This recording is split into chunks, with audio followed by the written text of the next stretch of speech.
Assalamualaikum warahmatullahi wabarakatuh. Salam satu nyali Wani. Kembali lagi di channel Sahabat Wani dulur, channel kebanggaan arek Surabaya dan channel asli arek Surabaya. Oke dulur, buat dulur yang belum pernah ikut nonton YouTube Sahabat Wani menceritakan tentang perjalanan bonek yang dimana baik home maupun away ataupun supporter-supporternya boleh ceritain ke sini, nanti DM aja di Instagramnya Sahabat Wani ini. DM aja, nanti kita lanjut komunikasi by handphone. Kita komunikasi, kemudian akan saya upload setiap hari Sabtu. Apabila nanti nggak upload hari Sabtu berarti hari Minggunya, itu pasti. Karena apa, biasanya Sabtu saya sibuk, akhirnya saya upload hari Minggu. Nah, gak usah lama-lama, sebelum saya memulai video ini, jangan lupa di subscribe channel Sahabat Wani agar channel ini bisa berkembang. Nyalain tombol loncengnya biar nanti dulu dapat informasi bahwasanya kami upload video yang terbaru. Sudah siap untuk mendengarkan cerita dari perjalanan bonek bonita? Kali ini sinyal Wani dimulai.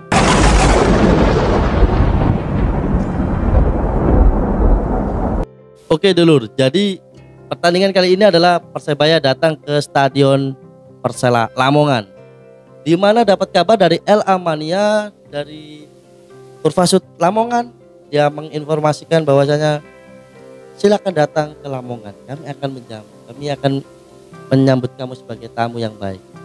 Kabar seperti itu bermunculan beberapa hari sebelum pertandingan itu. Tapi ada rasa was-was dan ada rasa rindu di situ.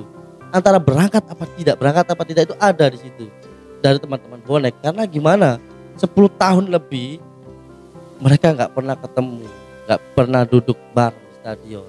Terus apalagi dulunya pernah dapat berita bonek dibunuh, warga Lamongan dilempari batu, terus kemudian warga Lamongan dibunuh sama bonek. Hal-hal itu pernah kita dengar pada saat tahun-tahun 2010 kelam ya.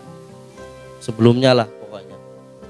Dapat kabar seperti itu tidak antara rasa takut dan berangkat. Tetapi bonek berinisiatif akan hadir dengan nyalinya Wani dan percaya bahwasanya saudara-saudara kita yang ada di Lamongan tidak akan melakukan hal yang tidak diinginkan.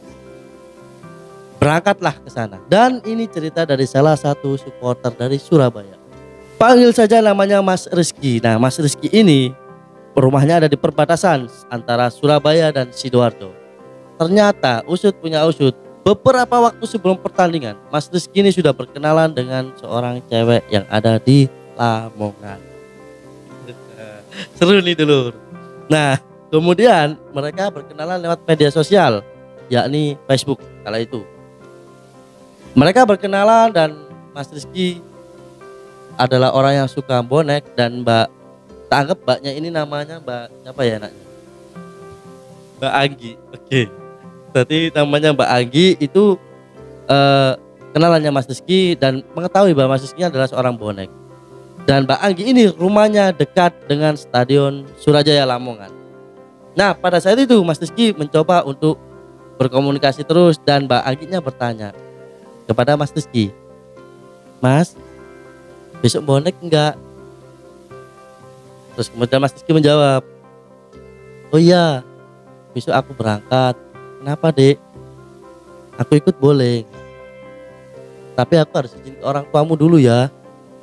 "Oh iya Mas, enggak apa-apa, nanti ibu sama bapak nyamperin masnya buat izinin saya kok."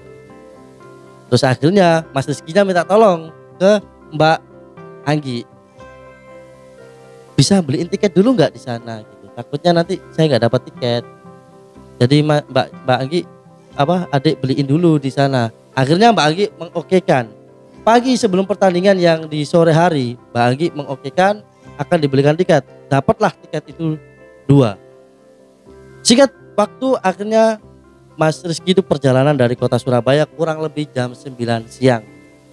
Jam 9 siang perbatasan dari Surabaya Sidoarjo, Mas Rizky-nya ini sendirian.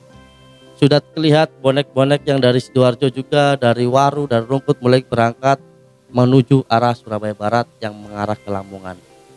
Mas Rizky berangkat lewat jalur Pasar Kembang, kemudian belok kiri ke arah Stadion Gelora Bung Tomo. Mas Rizky akhirnya memataskan untuk ke arah daerah Margomulyo, kemudian ke arah Gresik dan Pantura Lamongan. Tiba di sana dapat konfirmasi dari Mbak Anggi sudah siap Sekitar habis duhur, Mas Rizky sampailah di kota Lamongan yang bertuliskan selamat datang di kota Lamongan. Di situ Mas Rizky berhenti, mampir ke warung kopi dulu sambil menghubungi Mbak Anggi. Ketika dihubungi, kagetlah Mas Rizky. Loh, HP-nya nggak aktif. Kaget dia. Ini gimana? Sudah sampai Lamongan gitu loh. Apakah langsung nonton Persebaya bersama bonek-bonek? Apakah nunggu Mbak Anggi dulu? Ditunggulah sama Mas Rizky tadi. Ditunggu di warung kopi, akhirnya aktif. Nah, dapat kabar bahwasanya Mbak Anggi ini habis mandi, HP-nya dicas, nggak tahu kalau Mas Rizky ini menghubungi Mbak Anggi. Akhirnya dapat share location tentang rumahnya Mbak Anggi, dijemputlah sama Mas Rizky. Dijemput rumahnya setelah stadion belok kiri, arah ke Lamongan kota.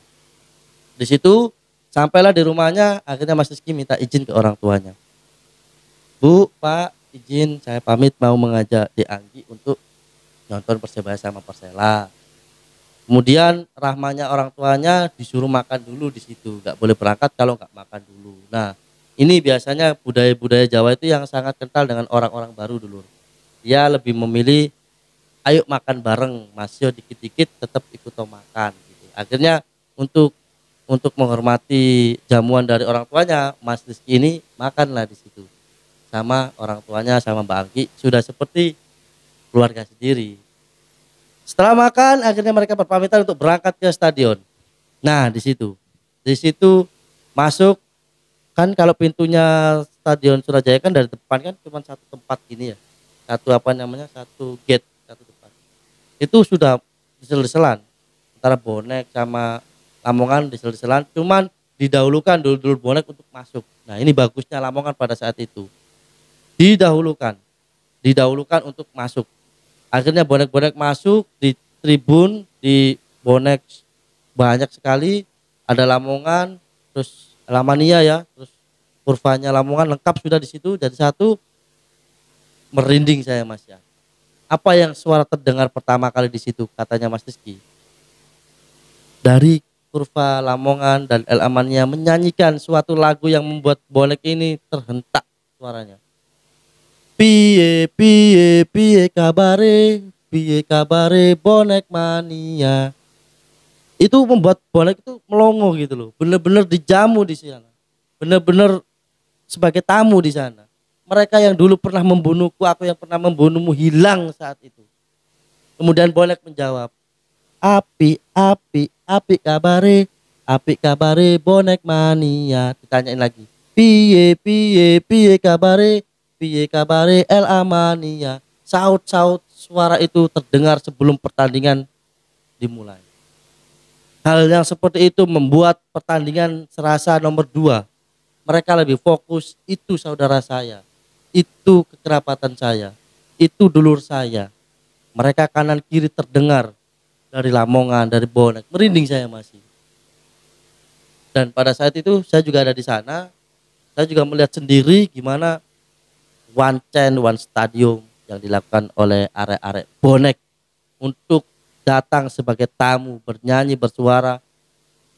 Terbanglah tinggi kau di angkasa, lagu pada saat itu yang benar-benar tenar, yang dinyanyikan oleh ya salah satu juga kawan-kawan kita yang sudah mendahului kita, yang dimana juga pernah dinyanyikan oleh Mas Joner di sana, lagu-lagu terindah. Nah, di situ akhirnya bonek mulai bermunculan. Suara-suara gemuruh pertandingan dimulai. Seperti biasa, mulai semangat untuk mendukung Persebaya. Tidak ada kata rasis sama sekali, tidak ada pisuh-pisuhan, tidak ada sama sekali, tidak seperti dulu. Dulu sudah menghina satu sama lain, sekarang sudah tidak ada. Benar-benar erat di situ. Pas pertandingan babak kedua, kembali lagi ke cerita Mbak Anggi sama Mas Rizky. Nah, di situ Mbak Anggi bilang kepada Mas Rizky, Mas, aku loh pertama kali nonton sepak bola seperti ini. Nah, di situ dulu. Ini yang sangat keren sekali. Pada saat itu, Mbak Anggi bilang, makasih yo Mas yo, Saman sudah mengenalkan saya dengan hiburan seperti ini. Intinya seperti itu. Nah, di situ Mas Rizky bilang kepada Mbak Anggi, bahwasanya bagaimana aku tidak bisa setia sama sampean. Orang aku sama sepak bola aja setia kok. menggombali di sana. Apa yang terjadi dulur? Di situ Mas Rizky ini dipeluk sama Mbak Anggi. Makasih ya Mas, sudah buat aku seneng hari ini. Oh iya sama-sama. Dan hal seperti itu menjadi sebuah keindahan yang lebih, nilai yang tambah buat Mas Rizky untuk mendekati Mbak Anggi gitu. Berjalan dalam waktu akhirnya pertandingan selesai dan skor 1-1. Seingat saya juga di sana itu 1-1 kalau nggak salah ya. 1-1, seri gak ada yang menang, gak ada yang kalah. Masih merinding pada saat pertandingan pulang. Biasanya kita itu rival gitu. Itu musuhku, aku musuhmu. Itu sudah bentrok pasti ada, tapi tidak ada. Di situ apa yang kita dengar dari ujung sebelah utara, mereka menyampaikan, selamat jalan bonek mania, selamat jalan bonek mania. Suara-suara itu muncul dari Lamongan dan dibalas dengan bonek. Terima kasih LA Mania, kami tunggu di Surabaya, di Surabaya. Keren sekali. Seakan-akan ada balas budi yang harus ditunggu di bonek di Gelora Bung Tomo untuk menyambut Persela Lamongan. Oh iya, saya belum bilang tadi. Pada saat di Lamongan juga eh, bonek-bonek juga banyak dijamu, diberi minum ya sama teman-teman yang di sana. Benar-benar dijaga. Terus saya juga parkir di sana itu sebenarnya ada rasa takut di sana. Kenapa? Saya masih teringat parkir sepeda saya itu sebelahan dengan Lamongan di sepeda Lamongan dan itu ada stiker rival. Ada stiker rival dan di situ aku bodo amat lah. Yang penting saya di sini datang untuk Persebaya dan bertemu dulu Lamongan gitu. Soal rival nggak ada dulu. Gitu.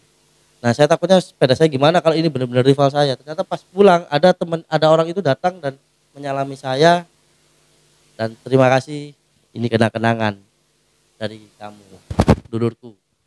Pada saat itu saya pakai baju bonek ya salah satu komunitas saya dan kita tukar baju di sana dan saya dikasih baju LA Mania Surabaya.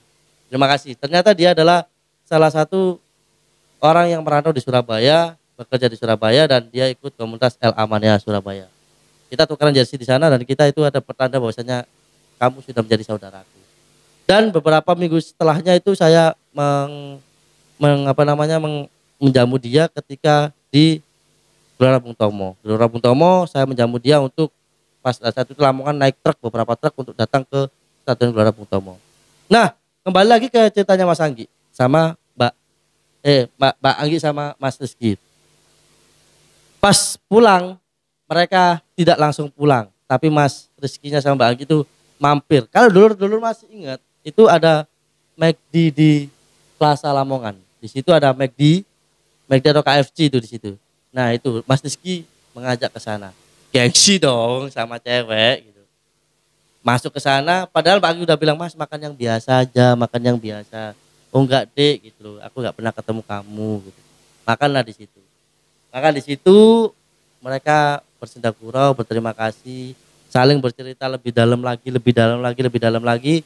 Akhirnya mereka Mas Rizky-nya membungkuskan orang tuanya makan juga McD atau KFC ya lupa saya pokoknya di situ. Nah akhirnya mereka Mas Rizky-nya pulang menganterin Mbak Anggi, dibilangin sama orang tuanya, nak gak usah mulai dalam bahasa Indonesia gak usah pulang, tidur sini aja, besok pagi aja pulang. Oh mboten bu, pulang wangsul mawon, benjing soalnya berangkat pagi. Mas Rizky-nya bilang bahwasanya enggak bu makasih karena besok saya harus kerja pagi, saya harus balik ke Surabaya biar besok bisa kerja. Kapan-kapan main kesini lagi ya nak. Jadi ada rasa kebanggaan di situ dan saya dapat konfirmasi dari Mas Rizky kurang lebih dari kejadian Stadion Gelora Bung Tomo Stadion Surajaya mempertemukan dia antara Persebaya dengan Persela 2 minggu setelah kejadian itu kurang lebih mereka jadian dan Mas Rizky saya dapat kabar dia akan menikah dengan salah satu LA Mania cewek gitu kan. Keren dulu. Tadi saya nggak mau dia nggak mau disebutin nama asli, dia nggak mau disebutin Instagramnya, jadi saya nggak bisa menuliskan siapa nama dan di mana Instagramnya. Ya no face no name. Dia hanya berbagi cerita dan terima kasih Mas Rizky untuk berbagi cerita. Semoga langgeng. Jangan lupa undang-undang saya bersama teman-teman nantinya akan datang ke sana. Oke? Oke dulur. Jadi ceritanya seperti itu. Apa yang dapat kesimpulan dari sini? Yang pertama, yang lalu biarlah berlalu. Apapun keadaanmu dulu, apapun keadaanmu, hinaan apapun lah kamu yang dulu, kamu musuhku atau apapun, kalau sudah berdamai kita adalah saudara. Yang kedua, perjuangan dari seorang Mas Rizky yang dimana membahagiakan cewek desa dari Lamongan, memperkenalkan sebuah arti kesepak bolaan, kesetiaan, loyalitas di sana, dijelasin selama pertandingan dan membuat rasa nyaman. Yang ketiga, supporter menemukan cintanya. Itu adalah rezeki dari Mas Rizky. Oke dulur, itu saja dapat saya ceritakan, saya review. Buat dulur-dulur yang ingin menceritakan cerita-ceritanya, langsung follow Instagram Sahabat Wani di Japri. Dikirim pesan, masa kata cerita. Nanti kita lanjut komunikasi lewat handphone. Langsung saya hubungin dan ceritakan, maka saya upload hari Sabtu ataupun Minggu. Biasanya kalau nggak Sabtu ya Minggu akan saya upload. Oke, itu saja yang dapat saya sampaikan. Semoga bermanfaat dan terhibur. Wassalamualaikum warahmatullahi wabarakatuh. Salam satu nyali Wani, sinyal Wani diakhiri.